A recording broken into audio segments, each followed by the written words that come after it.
গান গাওয়া অন্যায়, এটা আর কেউ মানুক আর না মানুক, আমি মানতে রাজি না ভাই। চা বাগানগুলোতে প্রাথমিক স্কুল সৃষ্টি, সো এটা ইতিমধ্যে ডিপিপি ফাইনাল হয়েছে। ইনশাআল্লাহ এই প্রজেক্টটা বাস্তবায়ন খুব শীঘ্রই হবে। আমার সোশ্যাল মিডিয়া নাই, সো আমি জানি না। আমি একটু আগে আপনার কাছে ইন্টারভিউ শুরু করার আগে আপনার কাছেই শুনেছি। তখন আমি আশেপাশে যাদেরকে জিজ্ঞেস করলাম, তারা বললো যে একজন একটা গান গেয়ে ভিডিও তুলেছে, ওই ভিডিওতে কোনো অশ্লীলতা বা এরকম কিছু নাই। এখানে আমি দেখিনি, আমি জানি না ভাই। বাট যদি না থাকে, গান গাওয়া অন্যায়, এটা আর কেউ মানুক আর না মানুক, আমি মানতে রাজি না ভাই।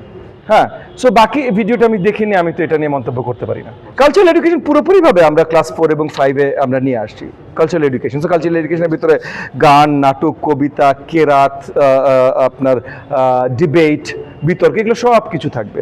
ইনশাআল্লাহ আমরা চেষ্টা করবো যত শীঘ্রই সম্ভব পূর্ণাঙ্গভাবে এগুলো নিয়ে আসতে। কি পরিবর্তন আনতে চাই সেটা ইতিমধ্যে আমরা পরিষ্কার করেছি জাতিগতভাবে, কারণ পরিষ্কার মাননীয় প্রধানমন্ত্রী খুদ করেছেন। কারণ উনি পরিষ্কার করেছেন শিক্ষা কি লেভেলে মান উন্নয়ন প্রয়োজন, যেই জায়গায় জাতির কাছ থেকে আমাদের যে প্রত্যাশা সেগুলো বাস্তবায়ন সম্ভব। সো সেই জায়গা থেকে আমরা কাজ করছি। আমি আজকে এবং আমি ডিভিশনাল ট্যুরে আছি, প্রত্যেকটা ডিভিশনে আমাদের সকল ডিভিশনাল অ্যাডমিনিস্ট্রেটিভ অফিসার্সদেরকে নিয়ে আমরা এই ওয়ার্কশপগুলো করব, এবং এই ওয়ার্কশপগুলো আমরা অগস্টের 17 তারিখের ভেতরে সম্পূর্ণ করতে চাই। কারণ অগস্টের 17 তারিখের ভেতরে আমরা আশাবাদী যে এই অ্যাডমিনিস্ট্রেটর, টিচার, এগুলো রিলেটেড নতুন নীতিমালার ফার্স্ট ড্রাফটটা আমরা তৈরি করতে সক্ষম হব। সো সেই আঙ্গিকে আমরা কাজ করছি যে জ্ঞান শিক্ষা ব্যবস্থা বদলাতে হলে শিক্ষকের অবস্থান শক্তিশালী করতে হবে, স্কুলের অবস্থান শক্তিশালী করতে হলে হেড টিচারের অবস্থান শক্তিশালী করতে হবে, এবং এই কোনোটাই সম্ভব না যদি মনিটরিং শক্তিশালী না হয় এবং তাদেরকে সঠিকভাবে রিসোর্স দেওয়া না যায়। এই মনিটরিং আর রিসোর্স দেওয়ার দায়িত্ব আমার অ্যাডমিনিস্ট্রেটরদের, আমার এটিও থেকে টিও, ডিপিও, ডিডি, তাদের সকলের। সো তাদেরকেও কিভাবে আমি ক্ষমতায়ন করব সেটা অত্যন্ত গুরুত্বপূর্ণ। তো সেই জিনিসগুলোর আঙ্গিকেই আজকের ওয়ার্কশপ এবং আলোচনা, এবং এটা এগেন অগস্টের 17 তারিখের ভিতরে আমরা চেষ্টা করব সকল ডিভিশনে সম্পন্ন করতে। এক লাইটেই নিশ্চিন্তে চলে দিনের পর দিন। Walton emergency bulb, the best emergency bulb. আমরা ইতিমধ্যে একটা প্রজেক্টে ডিপিপি ফাইনালাইজ করা হয়েছে, যে চা বাগানগুলোতে প্রাথমিক স্কুল সৃষ্টি। সো এটা ইতিমধ্যে ডিপিপি ফাইনাল হয়েছে।